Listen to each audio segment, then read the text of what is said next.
Today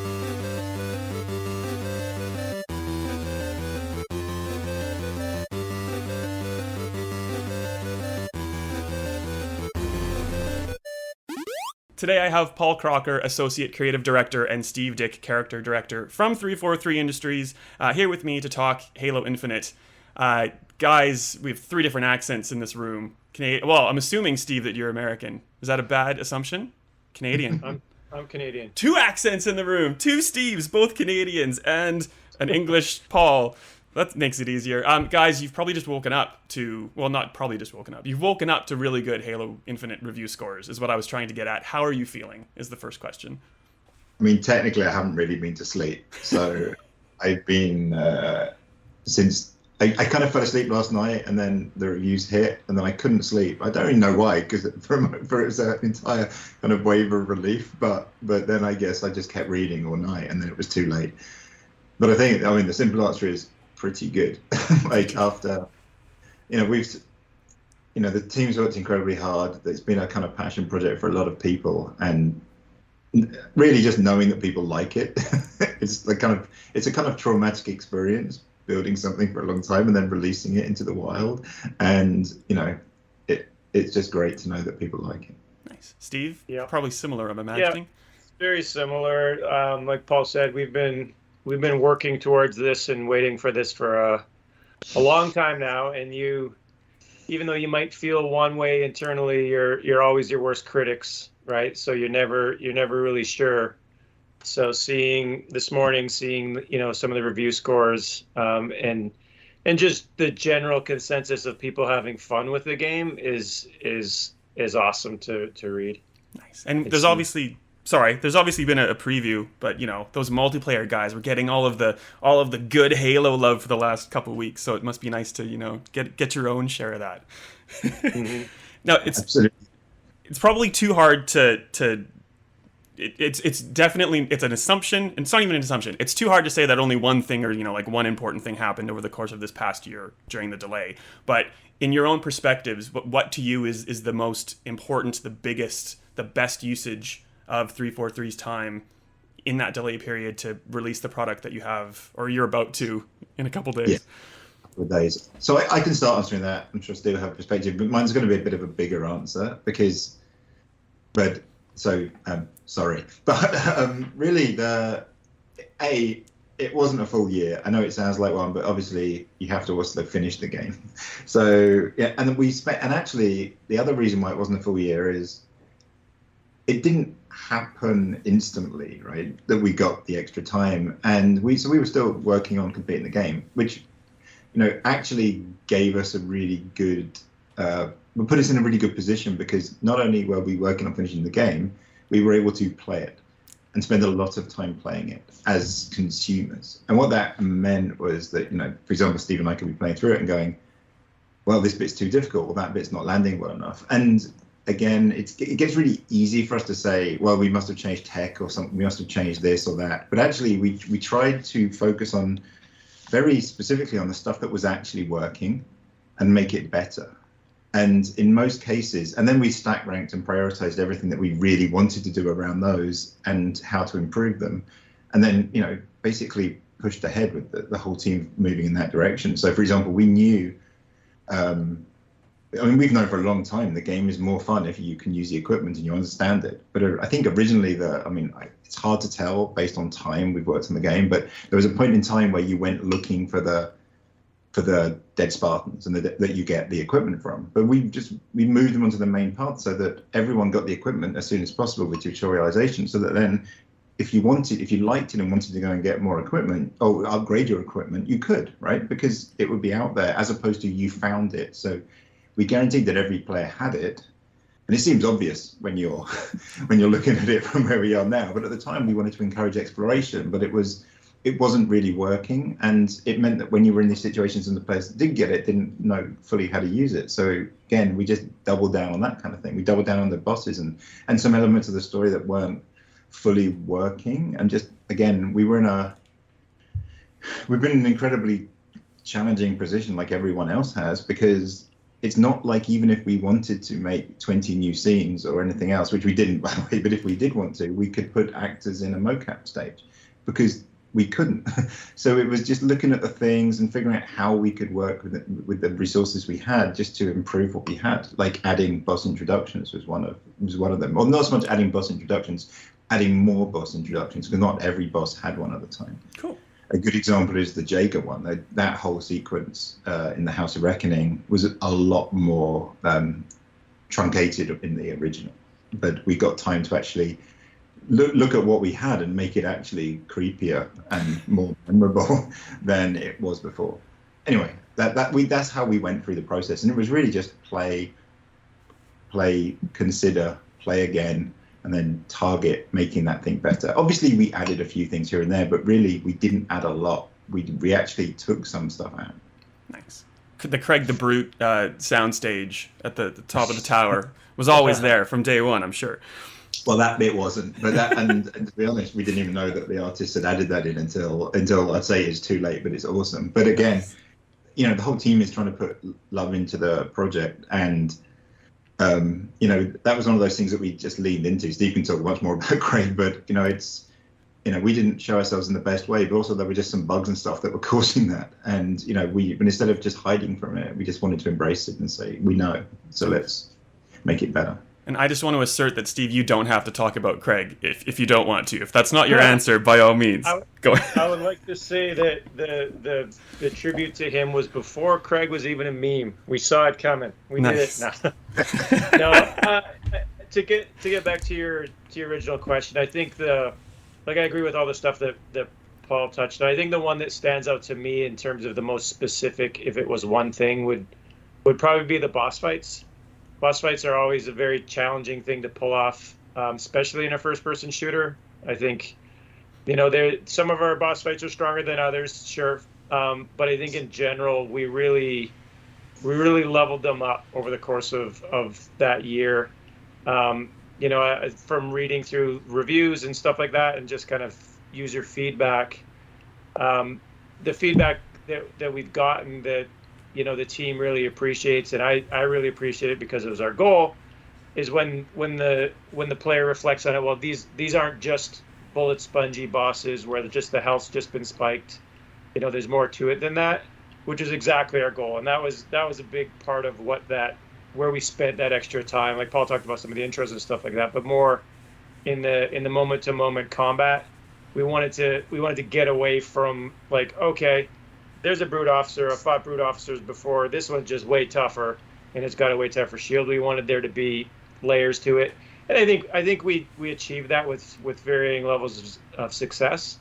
But I think it also does a really good job of kind of setting a standard for okay, cool, we can do this kind of stuff. We can have named characters, that the player, has a little bit of love-hate relationship with them, where they're oh, I want to take this guy out. And it helps us fill out our universe with things that aren't, just core combatant type of characters. It gives us the opportunity to explore other cool named enemies, basically. And you just reminded me, Steve, sorry, that when we were talking about the bosses, how difficult Tremonius used to be, and I suddenly had this thought of Greg playing it. And it went up to user, and it was brutal as a fight. So again, it wasn't always just making things more difficult, more challenging. It was making them more fun to play. Yeah, and his shield used to recharge incredibly fast. Oh. Okay. You'd duck behind some cover to reload, and you'd look back and shield went back. That's just mean. It makes sense though, because the chief is known amongst the Covenant and the Banished, and there's some names obviously that the UNSC would know, but this is cool that it's adding more to that. But keep going. Steve, you said last time the game is say yes to the player, which I immediately latched onto. And Paul, you've kind of spoken to in the time for refining. There was some things that maybe said no to the player and they had to be tweaked, which kind of just piggybacks onto a question. And you can speak more to the yes no thing if you want as well. But Paul, you've been on Arkham City, which I thought did a tremendous job of opening up the Arkham games. So you're doing things in an open world that seem true to Batman as the character, not just, here's a side mission that kind of, you just go do it, don't ask why, just do it. It feels like the things that you have the Chief do on Zeta Halo are need to be done. It's not just like, I just send that Marine to do it. I'm the chief. I'll do it. So how did you kind of decide upon those things? Well, I mean, I think the simple answer is, none of the people on this call invented chief, but like these are well-defined characters, right? Your example of the Batman stuff is the same. So we didn't have to invent chief. Wouldn't go and collect berries from a tree in order to build more bullets, right? It's not a thing we had to worry about. Our thing was chief wouldn't do that, right? And actually, I think the nuance of what would chief do and what wouldn't chief do is kind of, I'm not going to say flexible, but there is obviously depth to him as a character. But we very much, we talked about fetch quests and stuff and why we didn't want to do them. We talked about the game always saying yes because we wanted chief. If chief wants to get in a vehicle, he's going to get in a vehicle. Nothing's going to stop him, and the grapple shot helped. But it was as much saying what chief would do as what he wouldn't do, and like really when we come to the story itself, it's very much about the position chief finds himself in. I mean, it is when we look at it, it's a kind of balancing act because we have a 20-year-old franchise. We have people who love Chief. We have a proportion of people who've read every book. We have a proportion of people who've never read a book. We have people who played Halo 1 through 3 and never touched 343 games. We have people who play them every day and cycle through them all. We have people who know every detail. So we wanted to be true to everyone's kind of interpretation of the character, which means, obviously, it means that sometimes we're going to have people saying, I don't like thing X, whatever it is. But when it comes to the story, we really wanted to make this love letter to Chief and Cortana, and what made, we used Green Man and Blue Lady as our kind of our guide, because it's about what you see when you squint at the game. It's like what stands out as being important. Chief's on a mission when this game starts, whichever way you want to look at it, whether you played Halo 4 or 5 or you played Halo Wars 2 or any of that. Chief's on a mission to kill his best friend. You may not know about anything to do with why, but you will by the end of the game. But the point is, the depth is in there. When you look at Chief, we have a character with no face, but we still want to get the kind of emotional connection you have with that character when you move the camera around and when you see it. And we really worked hard, really, really hard to make the scenes, feel still like you would attach to the player, even though you're not. So the camera movement and the closeness and that kind of thing, but also just making sure you didn't feel like you were just looking at an action figure, which is it's a very fine line between a suit of armor and a character, right? And that was the people on the narrative team that worked on that stuff, exactly. They really worked so hard to ensure that when you look in Chief's eyes, or when you look in his visor, you're thinking, I know what I know what I think he's thinking, as opposed to the game saying, I'm going to tell you how he's thinking. So you finished it, right? You said that at the beginning. Yeah, so even done. where he does things, which we're not going to talk about on this, which are potentially, challenging, given that it's his friends and all that stuff, it's because of the history he has and because of what's happened to him over the last games, that he is, preparing to make sacrifices that he wants to make. Nice. I have 8 million questions, but Steve, sorry to cut you off, Paul. Green Man, Blue Lady, how does the pilot fit in? Probably a question for Steve, I would imagine, into this new mix. It's honestly, that's probably more of a Paul question too, because it's more of a narrative beat. But I mean, I can speak to it a bit, and I think it's kind of what you guys have already been talking about, with Chief being faceless, being a man of few words. He needs characters around him that kind of help give you the narrative, express how they're feeling, so you can get a better sense of like, okay, this is what's going on. Because Chief isn't going to get overly emotional about any given thing, right? So he needs to reflect on things around him, and that's honestly where, even beyond the pilot, and Paul can speak to the pilot too, but like Marines as well, right? Like they're a really strong, especially within the course of gameplay, they're a really strong narrative tool just with their VO dialogue that reinforce Master Chief being a badass, being the hero. The stakes are higher because he's there, just through what they say and celebrating that Chief's there, and they're like, yeah, Chief's here, kind of thing. Makes you feel great as a player, and reinforces him as that hero. You can feel that sense of relief, like literally as you walk into a fob or something. Like you can just you can't see the Marines just go, but you can kind of imagine it, which is great. You can also just drive right through them in a Warthog and hear them say he's here, and then go he's not here. I've dropped a wasp on a couple, sadly. I just want to very quickly add to that pilot thing. The whole purpose of the pilot as a character for us is to represent us, right? The pilot sees Chief as a way home, as hope, which is what he's supposed to be, but he doesn't really. And obviously his backstory is revealed in the game, but he thinks everything's great now because he's had a pretty bad time, and then suddenly everything's not great because he's like ferrying around a guy who's jumping out and blowing stuff up, and everyone's trying to kill him. And at the same time, then you have the weapon who is like this naive character who's looking up to Chief in the same kind of way that the pilot does, but she's excited to go on these adventures because she doesn't know the burden he's carrying either. So then you end up in this kind of weird, and it's not quite like this, but kind of angel and a devil on his shoulder. We even had an image like this once many years ago, but it was really just having these two different perspectives on what it means to be Chief, right? And seeing it through as an idealized kind of character, and also from a very human perspective. Excellent. All right, elephant in the room time. Sorry, we put a post about it last night. It's gone insanely crazy. There's an elephant in the room. There's an elephant in the room. I'm not sure which room. There's 3 virtual rooms. First, can I just confirm quickly that you can't replay missions in campaign at this point in time? So you cannot replay missions in campaign at this point in time. There is a number of reasons. I'll go very quick, so then we're running out of time. Yeah, sorry. It is part of what is coming later. The main reason is because being a more open game and a non-linear game, it became incredibly challenging. It's not that it doesn't work, it's just that it's not finished. And we made the decision to make a better game, to improve the quality of the game so we could then add the features, just like co-op, right? And that is disappointing for us as the people who made it, but it was also the better option for us to make a better game and add that later. There are some compromises in place where things you collect, it doesn't change the fact you can't replay a mission with ease, obviously, but that is coming. But things like collectibles that you have collected are always stored in your profile. So if you start a new game, you will still have all the things you have collected stuck in your profile. So if you missed one data pad, you would only have to go find that one data pad to get your achievement and stuff, which is. It's a compromise, and we're well aware of that, but it was there to try and help people. No, the fact that there's a good answer to that, like it's coming, is good. Just quickly, just to make sure. So if I think there's only 4 saves that you have in your campaign.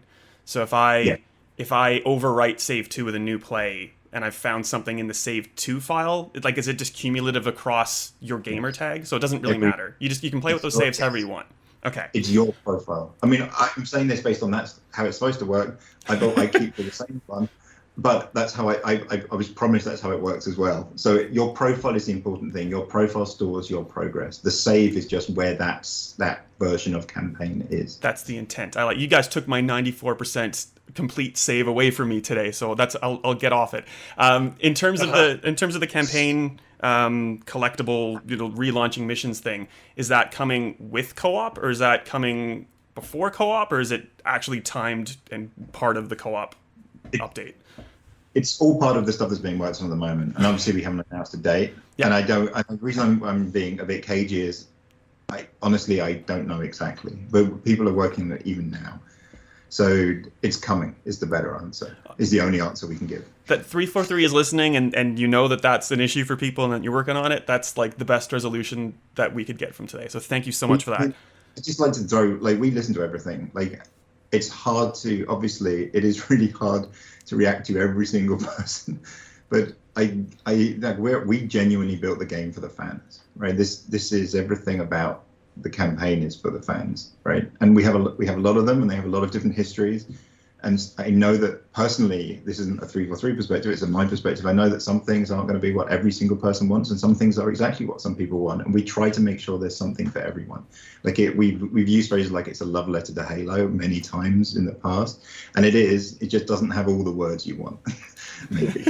Not yet. The thing that I'd add to that is, these things like replayability of missions and co-op and stuff like that, obviously those aren't, it's not a surprise to us that the fans are disappointed that they're not included at launch, and it's not a decision that we would ever go into lightly and be like, people won't mind if it's not there. Like, no, we know, we feel it too. And in making those decisions, we're like, like we wish it could be there because we want players to have all that stuff. But, you know, like we did with campaign with the extra time, right? Like we want to make sure that when it is in players' hands, it's not a broken experience. And then, because then that's just worse. Because then they're like, well, why did you release this? It's broken. This wasn't finished. So while all the stars aren't aligning of it all being there together on day one, when it is available for the players to play, it will be a polished experience. It's like, okay, cool. And ideally, fans are feel that it was worth the wait. Awesome. We're over time, so sorry to end it on like such a kind of note, but No. Infinite's awesome. Well done, both. Thanks so much. Best of luck for what's to come, and hopefully you get a chance to rest over Christmas and just kind of like enjoy the sentiment that's coming in. Paul, Steve, thanks so much for your time. Enjoy the rest of your day.